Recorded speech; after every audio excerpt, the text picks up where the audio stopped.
ஒன்றே கலகலப்பாக போயிட்டுருக்கு இன்றைக்கி நிகழ்வு. மகிழ்ச்சியாக இருக்குது. முதற்கண் ஐயாவும் வணக்கத்தை தெரிவித்துக் கொள்கிறேன். ஐயா அவங்க சொன்னாங்க, இன்னும் கொஞ்சம் கூட்டத்தை அதிகமாக இருந்தால் தான் நல்லாயிருக்கும், நிகழ்ச்சி நடத்துறதுக்கு நல்லாயிருக்கும் அப்படின்னாங்க. அதுலேயும் நம்ம ஐயாவையும் அம்மாவையும் முன்னுதாரணமாகவே எடுத்துக்கலாம். ஐயா எப்படி அவங்க அழைச்சிட்டு வர்றாங்களோ அதே மாதிரி நம்ம வீட்டு அம்மாவையும் நம்ம அழைச்சிட்டு வந்தோம்னாலே நல்லா கூட்டமாக இருக்கும்.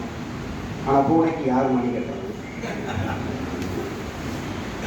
இன்னைக்கு கவிஞர் சாம்ராஜ் அவர்களுடைய என்று தானே சொன்னார்கள் அப்படிங்கிற ஒரு கவிதை தொகுப்பு. இவர் மண்ணில் மைந்தர், மதுரைக்காரர். கொடைமடம் அப்படிங்கிற ஒரு நாவல் எழுதி மிகவும் கொஞ்சம் பிரபலமான ஒரு நாவல். அதாவது முற்கால மதுரை எப்படி இருந்தது அப்படின்னு சொல்லி அந்த நாவலில் நிறைய பேசப்பட்டதாக இருந்தது. இந்த உலகம் கவிஞர்களுக்கும் இலக்கியவாதிகளுக்குமான உலகம் அப்படிங்கிறத நான் ஒரு கொஞ்சம் போன வாரத்தில் கூட நான் தெரிஞ்சுக்கிட்டே வச்சுக்கோங்களேன். இப்போ மகாகவின்னு சொல்லி ஒரு இலக்கிய இதழ் வருது, கத்தலக்குண்டில் இருந்து தான் வெளிவருது. காலாண்டிதழ் 3 மாதங்களுக்கு ஒரு முறை வரும். அது கவிஞர் பதிலை பிரபா அப்படிங்கிறவர் தான் அதை ஆசிரியராக இருக்காரு, பதிப்பிக்கிறார். அதில் இந்த காலாண்டு ஜூன் காலாண்டு இதழ் வந்தது. அதில் ஒரு கவிதை கவிஞர் வெற்றி பேரொளி அப்படிங்கிறவர் எழுதியிருந்தாரு. அவருடைய கவிதை ஒரு உதாரணத்துக்கு மட்டும் சொல்றேன். சாலைகளில் பூக்கள் இறைந்து கிடக்கின்றன, கால் வைக்க பதறுகிறது மனம் அப்படின்னு ஒரு வரி இருந்தது. அப்ப அந்த பேரை பார்த்தோடனே எனக்கு அவர் முன்னமே எனக்கு பரிச்சயம் ஆயிருந்தாங்க. 90களில் ஆனந்த விடல ஒரு கவிதை எழுதியிருந்தாங்க. அப்ப நான் அந்த கவிதை எங்களுக்கு மிகப்பெரிய தாக்கத்தை ஏற்படுத்துச்சு. 90களின் ஆரம்பத்தில் அப்படிங்கிறப்ப உங்களுக்கு என்ன மாதிரியான ஒரு சுச்சுவேஷன் இருந்திருக்கும் அப்படின்னு நீங்கள் கொஞ்சம் பார்த்தீங்கன்னா தெரியும். அவர் அந்த கவிதை எப்படி எழுதியிருந்தாருன்னு சொல்கிறேன். அந்த கவிதையுடைய தலைப்பு நான் பேப்பர் கட்டிங்கே வச்சிருக்கேன். நான் இன்னுமே 90-91 அந்த கவிதையுடைய தலைப்பு அப்படின்னு பார்த்தீங்கன்னா அள்ளி தர்பார். அப்போ உங்களுக்கு அந்த ஃப்ளாஷ்பேக் போயிருக்கணும்.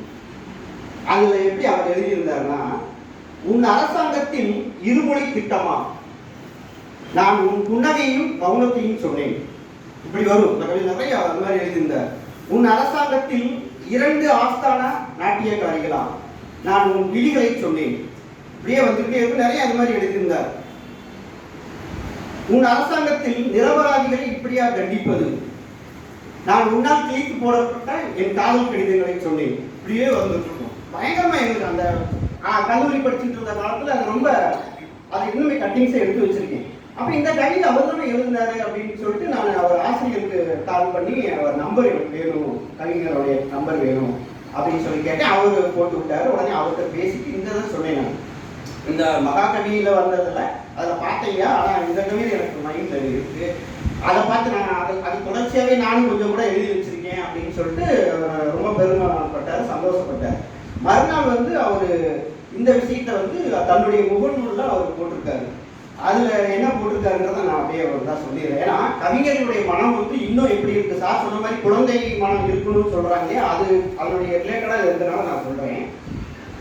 அவர் அதில் போட்டிருக்காரு அந்த படைப்பு. ஒரு படைப்பாளியாய் இன்றைய நாளை மகிழ்ச்சி திருநாள் ஆக்கிவிட்டது இன்று வந்த ஒரு தொலைபேசி அழைப்பு.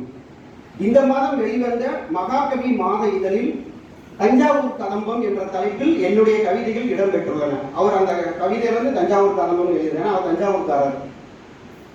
அக்கவிதையை கண்ட இதழின் மற்றொரு படைப்பாளியான தேனி மாவட்டம் சின்னமுனையை சேர்ந்த பாலகுமார் சுப்பிரமணியன் அவர்கள் மகாகவி இதழாசிரியரிடம் என் தொலைபேசி எண்ணை பெற்று என்னிடம் தொடர்பு கொண்டு என்னை மகிழ்ச்சி தேனறிவில் முழுக்காட்டினார்.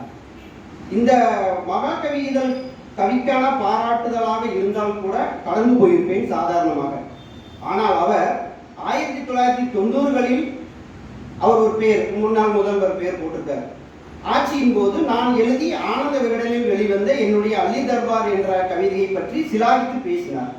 அப்போது கல்லூரி மாணவராக இருந்து அந்த கவிதையை படித்து அதனால் கவரப்பட்டதாக அவர் கூறிய போது ஒரு 30-35 ஆண்டுகளுக்கு முன்பு வெளியான கவிதையை அவர் நினைவு கூர்ந்து அதை போல தானும் எழுத பழகியதாக அவர் மனம் திறந்து பாராட்டியது என் படைப்பு தவத்திற்கு கிடைத்த வரம் போல் நான் உணர்ந்தேன் அப்படின்னு எழுதியிருக்காரு. இப்படித்தான் இந்த இலக்கிய வாழ்வு அடிக்கடி இன்ப அதிர்ச்சிகளை தந்து கொண்டிருக்கிறது. சில இலக்கிய நண்பர்களின் துரோகங்களால் மனம் வாடிக்கொண்டிருந்த இப்படியான மாமருந்துகள் தான் எனக்கு அறிமுகப்படுத்தி என்னை மீண்டும் மீட்டெழுந்து இயங்க செய்கிறது அப்படின்னு எழுதிட்டு அந்த முகமறியாத அன்பு தம்பிக்கு வாழ்த்துக்கள் அப்படின்னு. அவரு மூத்த கவிஞர், ஒரு திராவிட பாரம்பரியம் கொண்டவர், கவிக்கோ அவர்களுடைய ரொம்ப தொடர்பு கொண்டவர், கவி பேரரசு அவர்களுடைய இணைந்து பணியாற்றக்கூடியவர், கள போராளி வேற, ஜல்லிக்கட்டுக்கெல்லாம் அவங்கெல்லாம் சேர்ந்து நிறைய விஷயங்கள் பண்ணுறது. அதுக்கப்புறம் அவருடைய இதெல்லாம் எனக்கு அனுப்பிச்சு வச்சிருக்கிறார். இந்த கவிதை இந்த கவிஞர்களுடைய மனம் இந்த உலகத்துக்கு எவ்வளவு தேவைப்படுது அப்படியான ஒரு விஷயத்தை நம்ம எடுத்துக்கிறோம். கடந்த நிகழ்வு கூட நதியரசு சாரோட வரிகளை சார் சொல்லும்போது கூட சொன்னாங்கல்ல, மனிதனை தேடினேன் கிடைக்கவே இல்லை அப்படின்னு. நீங்களே ஒரு மனிதன் தான், மனிதனா இருக்கிறவங்க தான் மனிதனை தேட முடியும் அப்படின்னு சொல்லி சார் சொன்னாங்க இல்லையா. ஸோ அந்த மாதிரியான ஒரு இதுதான். இன்னொரு இதை சொன்னா, இப்போ இந்த கவிஞருடைய மனம் எப்படி இருக்கு அப்படின்னா, கவிஞர் நாடன் சூர்யா கூட அவங்க சொல்லியிருக்காரு, கவிஞர்கள் கண் திறந்திருக்கும் போது உலகத்தை காண்கிறார்கள், கண் மூடினால் பிரபஞ்சத்தை காண்கிறார்கள் அப்படின்னு சொல்றாங்க. ஸோ இந்த மாதிரி இந்த உலகம் அவர்களுக்கானது தான். கவி மனம் சொல்றது ரொம்ப மென்மையான ஒரு மனம் தான். அதனாலதான் இந்த உலகம் கொஞ்சம் நம்ம பார்க்கறதுக்கு ஒரு பாசிட்டிவா இருக்கு அப்படின்ற ஒரு விஷயத்த நான் இங்க பதிவு பண்ண நினைச்சேன். இப்பொழுது இந்த என்னுடைய என்று தானே சொன்னார்கள் அந்த நூலுக்கு வந்துடலாம் நினைக்கிறேன். இவர் கவிஞர் சாம்ராஜ் நிறைய யூடியூப்லலாம் நிறைய பேச்சுக்கள்லாம் அவருடைய இருக்கு, கவிதை பற்றியெல்லாம் இருக்கு.